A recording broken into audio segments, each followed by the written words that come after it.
as I said that just by using this Fourier series, we can expand any function, periodic function, into a set of cosine and sine terms. Of course, we have a DC component also. So if you're talking about the sine component, for example, so this one fundamental component, so it means that this function which was periodic in nature can be decomposed into, let's say, a set of sine functions, which are the basis functions for Fourier analysis. So n can range from 1 to infinity, let's say. But in this case, I am going to show you n equal to 1, which is a fundamental component, n equal to 3, which is a third harmonic component, and n equal to 5, which is the fifth harmonic component, and so on. So that particular, एक बार और देखता हूं.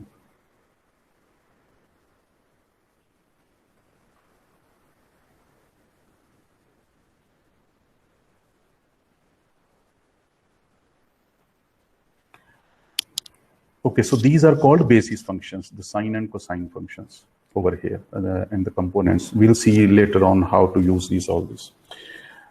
So now the expression for a Fourier series for that particular periodic wave, which we saw in the first slide, is a sum of all these.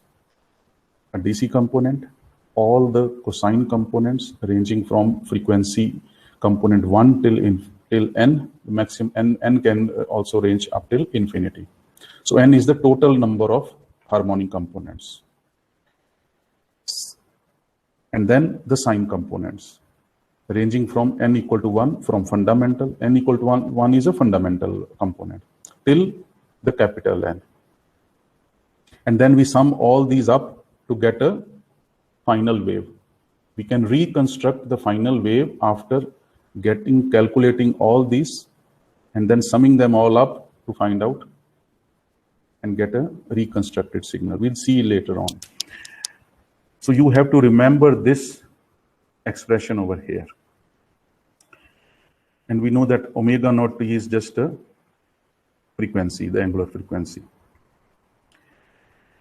We can rewrite this expression into this form of expression, which says the DC component, which is C0, which is equal to A0, plus a summation of cosine components. And Cn is now the coefficient for cosine components. We do not have Bn now, which was the coefficient for sine components, because now the summation of sine and cosine is now represented like this. We have a phase angle over here, phase difference over here. So we can convert sines into cosines and vice versa just by adding or subtracting the phase angles. So this is the second form of Fourier series. So both are same, but the only thing is way of representing is different. Okay, now as I said earlier, if we now use this format now, so this is the fundamental component, which is C1, having fundamental component having a coefficient of C1, and we know that coefficient, as I said earlier in earlier classes, that the coefficient of C1, for example, is the magnitude of that particular component.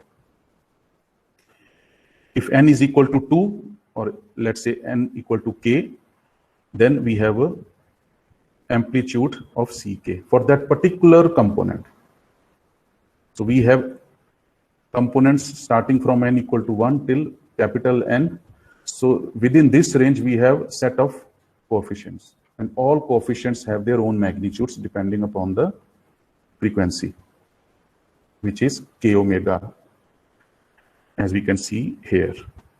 So this frequency, third harmonic, n equal to 3, will have a coefficient which is very less compared to the fundamental coefficient. So the fundamental coefficient means the amplitude of fundamental is higher compared to the coefficient of the third harmonic, or the n equal to 3. So all these components have their own coefficients.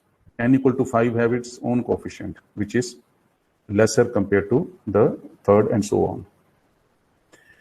So these are also important, and these coefficients, we'll see that how these coefficients actually make a difference. And then based on this, we can define Fourier series, which is an accurate representation of a periodic signal consisting of sum of sinusoids at the fundamental and harmonic frequencies. It can be sinusoids plus cosinusoids or simply cosine functions. And the only thing now is that we have represented the previous sequence of pulses into amplitude and phase, like we can see from here. This is an amplitude of that particular component or particular harmonic, and this is the phase of that particular harmonic. So all harmonics are just represented using phase and the coefficient or the amplitude. So let's take an example before we proceed further. Let's say we have a simple circuit having resistance and inductance at load, and the input supply and the output waveform for the voltage is Vm sin omega t, just like a half wave rectifier. So from 0 to pi, it has the voltage. From pi to 2 pi, it does not have any voltage at the output. So this is now a kind of a periodic sequence. After every angle pi, we have a sinusoidal pulse over here. So if we want to represent this in terms of Fourier series, we can do something like this. This is an average, which is a DC term. We know that the average voltage for a half wave rectifier is Vm divided by pi, so which is also called the DC component. And then the fundamental component having n equal to 1, and then all the harmonic components over here. N equal to 2 equal to till infinity. We can also rewrite this 4.15 into 4.16, as we saw earlier in the last slide. The second form is this C0, which is now V0, having a DC component of that voltage, and all the harmonic contents having their own voltage amplitude, which is now the coefficient Cn. And then theta n is the phase angle for each coefficient or for each harmonic, depending upon the value of n. If n is 2 omega naught t plus theta 2, and this is V2 is the amplitude for that particular harmonic, and so on. So now we have represented this half wave output into a set of Fourier series.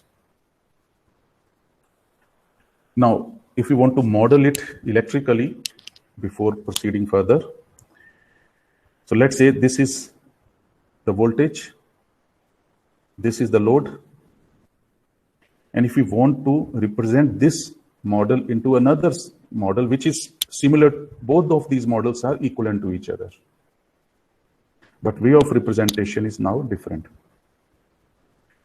So what's the difference now? Now this is an instantaneous voltage, and now we need to break this instantaneous voltage of the rectifier into a set of Fourier components.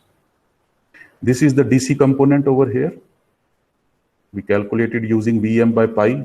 So this is the DC component. This is the fundamental component, V1 cos omega naught t plus phi 1, theta 1, which is fundamental component. Now this is the second harmonic component, and so on. So we have decomposed this signal, periodic signal, which is sinusoidal, we saw that Vm sin omega t, into a set of harmonic components plus the DC component.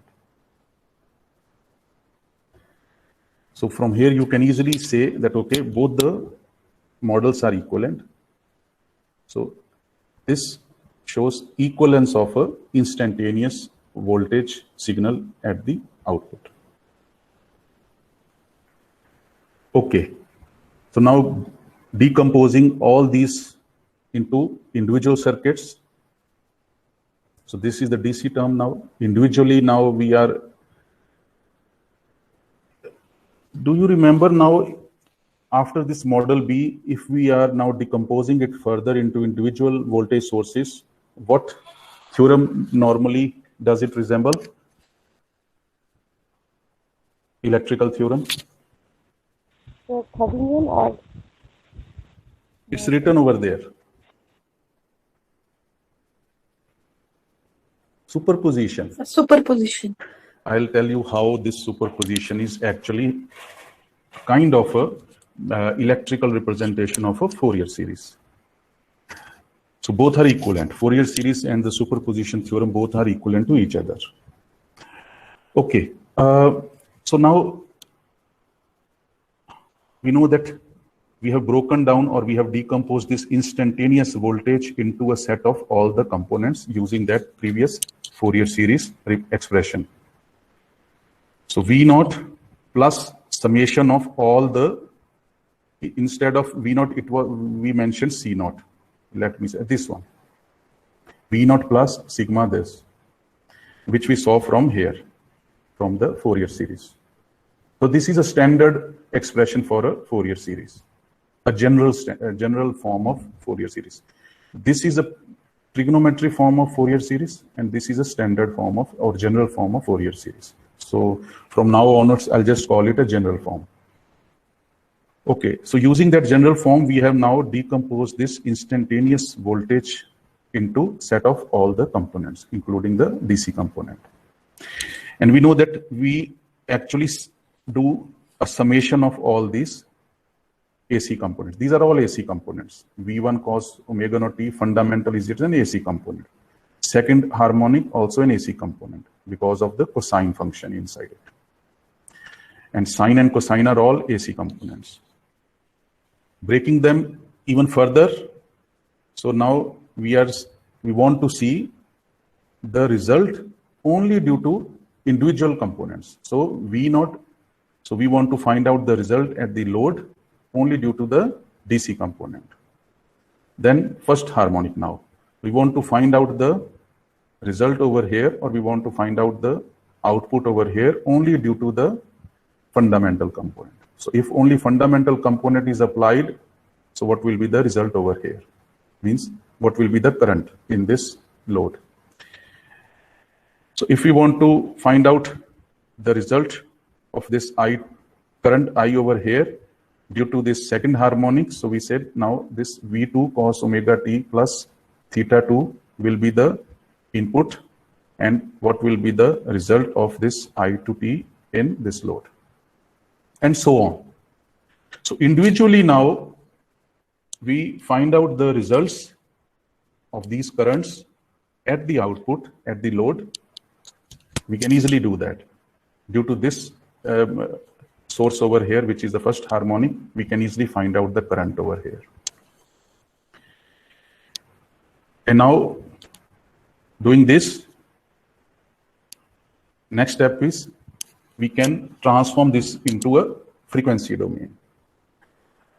So now we transform this V1 cos omega t plus theta into a frequency domain, which is a kind of a phasor form or a polar form. That is one option. So it shows the magnitude, which is the coefficient, and this shows the phase.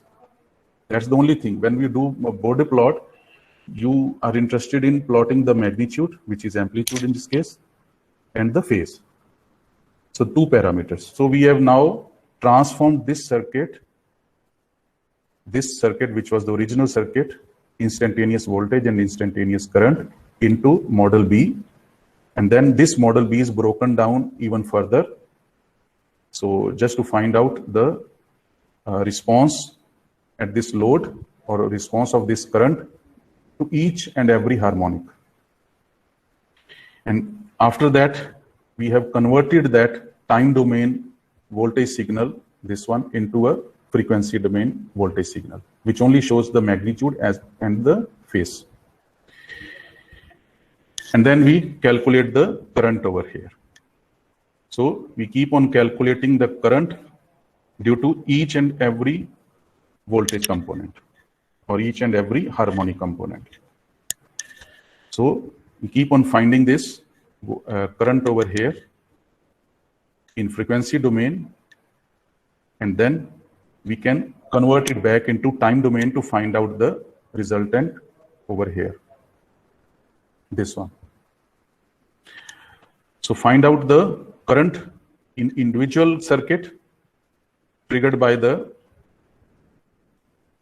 individual harmonic, and then sum all these responses and then add it to the DC component, we get the equivalent of the instantaneous current. So that is normally used in Fourier series. We'll see that. So it means this superposition theorem can easily be applied to find out the response of this circuit, RL circuit, to each and every harmonic content till infinity, n equal to 1 till infinity. And Fourier series also does the same thing. It decomposes each and every, it decomposes that periodic signal into each and every harmonic contents, and then based on these harmonic contents, it takes out the results and then sum all these things and we get the final answer. So that's what Fourier transform actually does. It decomposes the signal, any signal. So Fourier series is used for periodic signals, and Fourier transform is used for aperiodic signals. Or you can say, if you want to, because in signal processing, the signals are not always periodic in nature, like a speech signal. Speech signal can be random. So Fourier transforms are used to analyze or to process the random signals. So what's the difference then? Fourier series ranges till infinity, that the signal propagates till infinity. But in signal processing, we do not care about the infinite values. We only care about the specified values. So we truncate that infinite series of sequence. So when we truncate that sequence from infinite to finite terms or finite samples, and then we use Fourier transform instead of Fourier series. The base is same, but the only thing is now the limits are different. Basis functions are still the same, sines and cosines. And at the same time, the harmonic contents, because sine and cosines, they are the harmonic contents, as I showed you in previous slide. All sinusoidal components are harmonic components. So Fourier series, what it does is just convolve or multiply each and every sine components, which are basis functions, also known by the name harmonics. So we multiply each and every harmonic with the original signal. Let's say if we want to analyze that microphone signal, so that microphone signal is now a sound signal which can be treated as an original signal. Now that original signal is now multiplied by each and every basis function, starting from n equal to 1 till infinity. And if we are going for a truncated one, we can say n equal to 1 till 100. So all 100 harmonics are now multiplied with that original signal and then superimposed to find out the final answer. Each individual, like this one. So here I am showing only first 3 harmonics, DC, first harmonic, which is fundamental, second, and then nth harmonic. So you can say that this is the microphone. Let's say RL is a microphone. So we want to analyze the microphone signal over here. So we take the response of this each and every DC component or harmonic component individually to this microphone signal, and then sum all these things up to find out the final answer. You can see from here. So this is the current in this circuit due to the